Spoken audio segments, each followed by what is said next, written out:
Hello, my name is Melissa.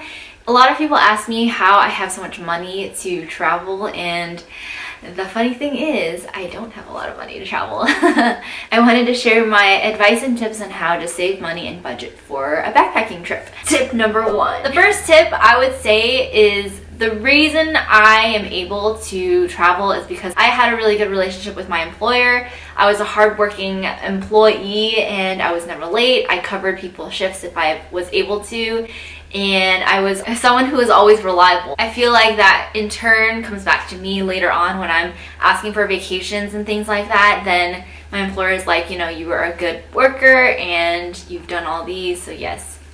And I'm not saying that all employers are going to be able to do that for you, but I'm just saying that it helps. I also plan ahead months in advance, so if I want to go somewhere, I make sure to let my boss know at least 2-3 months ahead of time. If it's a last minute trip, then it will probably be a shorter amount of days that I'm requesting off. I usually just try to be as good of an employee as I can, and then I'll, kind of work with them and definitely see what is possible. My second tip I would give is it's definitely how you save your money as well. So it's not about saving large amounts of money when you get a paycheck rolling in. You gotta be smart with it. Be realistic. Okay, are you actually gonna not use this amount of money per week? So that direct deposit hits, I go in, make sure that I leave just like a flat amount of money in my checking at all times, and then I'll deposit everything else. So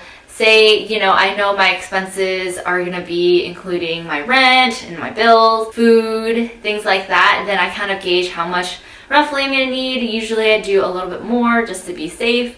Keep that in my checking account at all times, every time, and then everything else goes into my savings. It takes a lot of time, and I'm not saying that it's gonna be easy because you have to have a lot of self-discipline. I wanna say my breaks between my travels have been months and months and months. So I didn't save up a huge lump sum just to travel. I definitely did it over time. There are some days where no money goes into my savings, so there are some days where all of my money goes into my savings. So it just depends, but I think just keeping that general idea in mind really helps. My third tip I have is when you are actually traveling. So things like using Hostel World for accommodations. Hostels are so fun, and a lot of the times they have breakfasts that are included, so that saves you a meal. Sometimes they have coupons as well for you, so that is really cool about hostels, and you get to meet cool people. Every time I travel, I'm always using hostels, unless sometimes I'll splurge, but I'll get into that in the next tip. Make sure you're haggling as well. Just bargaining and seeing the best deals you can get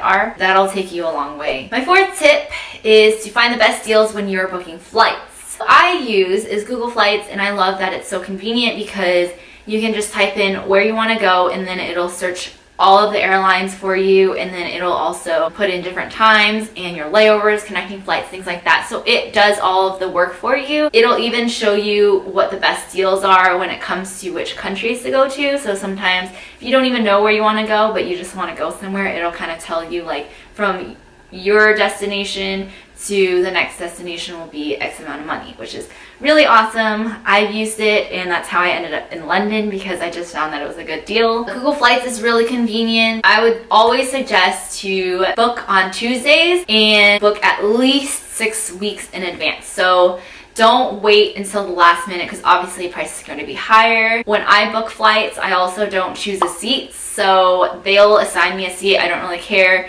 and that'll also save you money.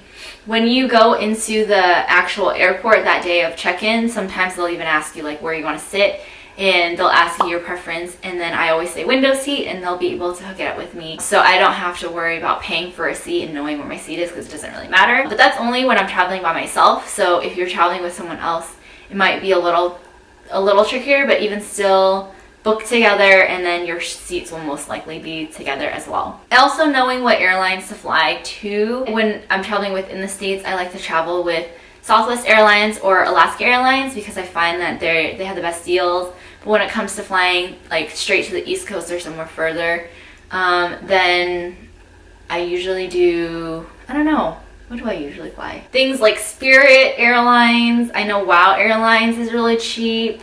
Frontier Airlines is really cheap. Those ones are budget flights also. I've never personally flown them because I don't want to hassle with getting delays and things like that. I mean, those are options.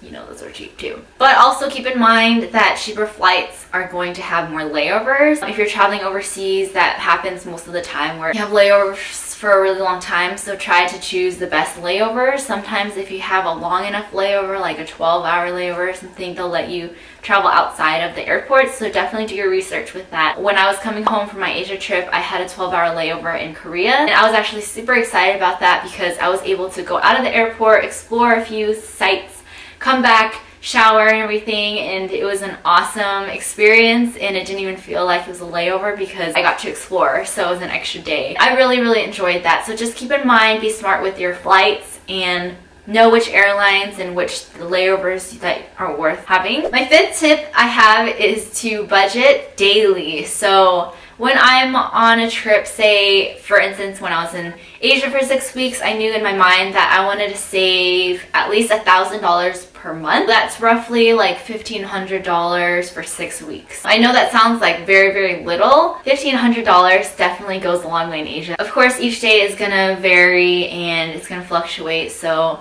some days are gonna be more than others, especially if you're doing tours, transportation, things like that. But for the most part, just roughly stick to a daily budget, and keeping that in mind will definitely save money for you, and it'll kind of help you gauge how much you're spending and what you can lower or adjust. My sixth tip is to write down everything you're spending money on. Writing it all down, I can see from my daily notes that I'm like, okay, I did a lot this day, the next day I'll do a little less. When you're traveling, I try not to think about money too much. I always, you know, keep a budget, things like that, but live a little. It's important to splurge because that's going to be the time of your life and it's going to be so worth it.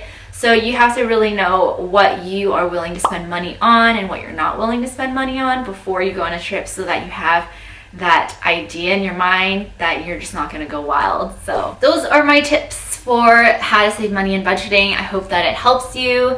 Let me know if you have any other tips to share with people. Yeah, and thank you so much for watching. Subscribe if you like me, and I'll see you guys later. Bye!